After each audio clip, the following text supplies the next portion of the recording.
the man so well, de Hooch would have verbally blasted him where he stood. His reaction to trouble had been typical. De Hooch had already seen Willows in trouble 3 times, and each time the reaction had been the same, near panic. Every time his first thought had been to scream for help rather than to do anything himself. Almost anyone else would have made one call and then climbed into a radiation suit to get Ferguson and Meddy out of the anteroom. There was certainly no apparent immediate danger, but all that Willows had done was yell for someone to come and do his thinking and acting for him. He had called Bass, he had called de Hooch, he had called Quillen and Laynard, but he hadn't done anything else. Now he had to be handled with kid gloves. If de Hooch didn't act calm, if he didn't go about things just right, Willows might very likely go over the line into total panic. As long as he had someone to depend on, he'd be all right, and de Hooch didn't want to lose the only help he had right now. "Fermium 256," said Willows in a tight, flat voice. "What?" de Hooch asked calmly. "Fermium 256," Willows repeated. "That's what the stuff is going to start building towards. Spontaneous fission. Half-life of 3 hours." He took a deep breath. "The reactor won't be able to contain it. We haven't got that kind of bleed-off control." "No," de Hooch agreed. "I suggest we stop it." "The freezer control isn't functioning," Willows said. "I guess that's what they went in there to correct." "I doubt it," de Hooch said carefully. "They wouldn't have needed suits for that. They must have had something else bothering them. I'd be willing to bet they went in to pull a sample and something went wrong." "Why? What makes you think so?" "If there had been trouble, they'd have called for someone to stay here at the console. Both of them wouldn't have gone in if there was any trouble." Yeah, I guess you're right." He looked visibly relieved. "What do you suppose went wrong?"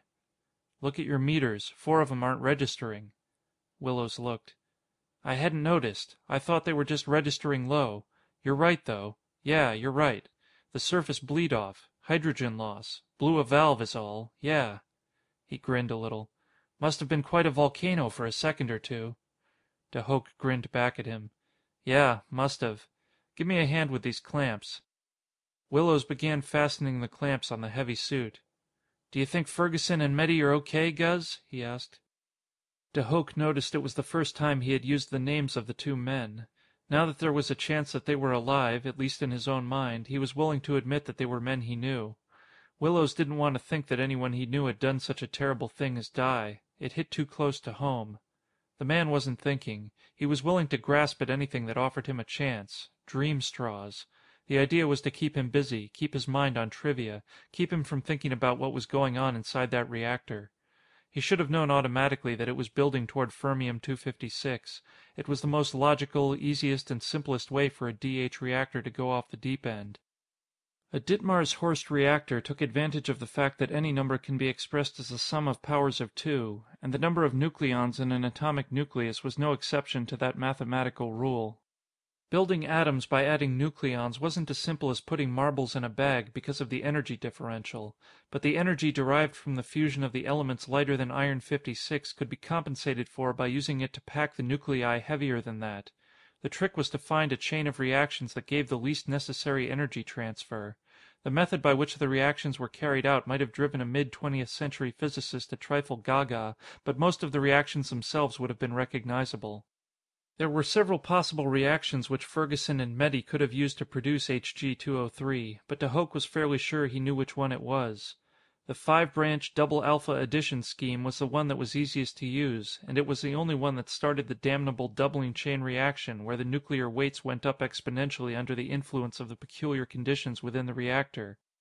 2, 4, 8, 16, 32, 64, 128, 256... Hydrogen 2 and helium 4 were stable, so were oxygen 16 and sulfur 32.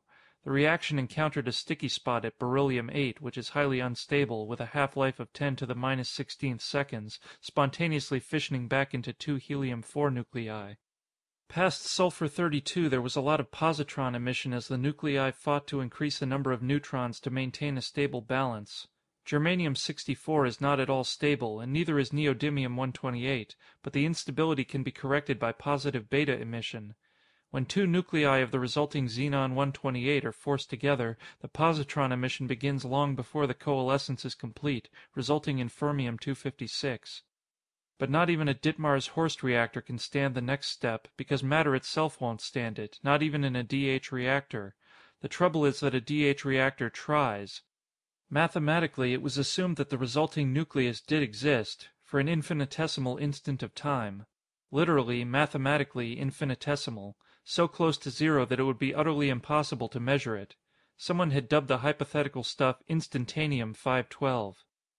Whether Instantanium 512 had any real existence is an argument for philosophers only.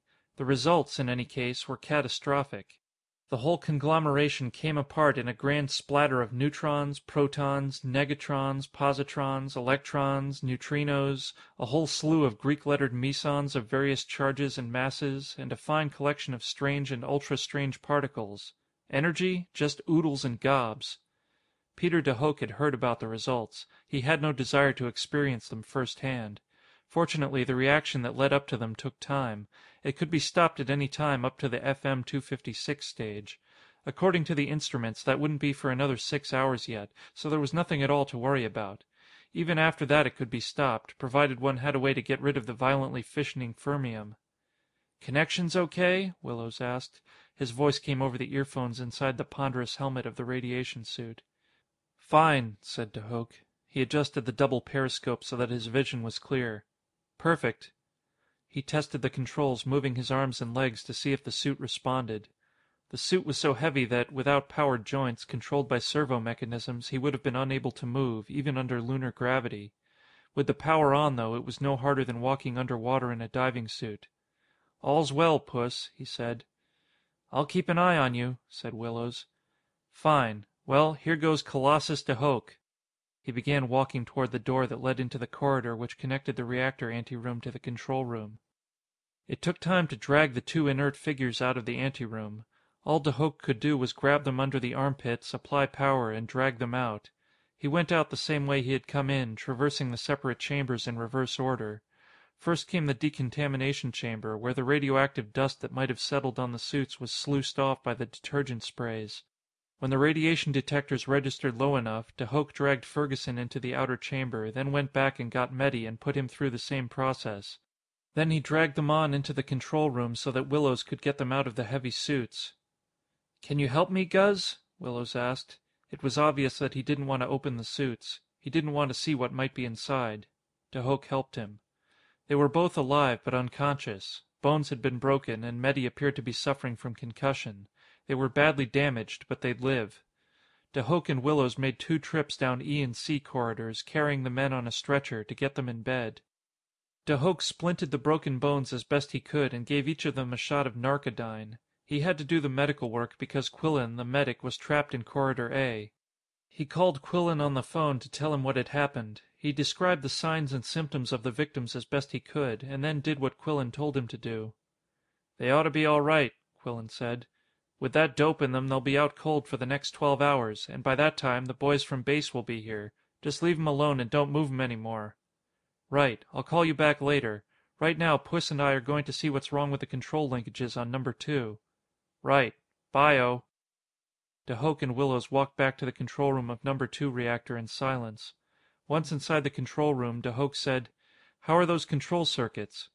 Willows was supposed to have been checking them while he'd been dragging Ferguson and Medi out of the antechamber. "Well, I'm not sure. I'll show you what I've found so far, Guz. You ought to take a look at them. I'd like you to take a look-see. I think..." He gestured toward the console. "I think they're all right except for the freezer vernier and the pressure release control." He doesn't trust his own work, de Hooch thought. Well, that's all right. Neither do I. Painstakingly, the two of them went over the checking circuits. Willows was right. The freezer and pressure controls were inoperable. "Damn," said de Hooch. "Double damn." "They're probably both stuck at the firewall," Willows said. "Sure, where else? I'll have to go in there and unstick 'em. Help me get back into that 2-legged tank again." He wished he knew more about what Ferguson and Medi had been doing. He wished he knew why the 2 men had gone into the anteroom in the first place. He wished a lot of things, but wishing was a useless pastime at this stage of the game. If only one of the 2 men had been in a condition to talk. He got back into his radiation-proof suit again, took one last look at the instruments on the console, and headed for the reactor. Through the first radiation trap, left turn, right turn, right turn, left turn, Through the cold room, through the second radiation trap, through the decontamination chamber, and through the third radiation trap into the anteroom.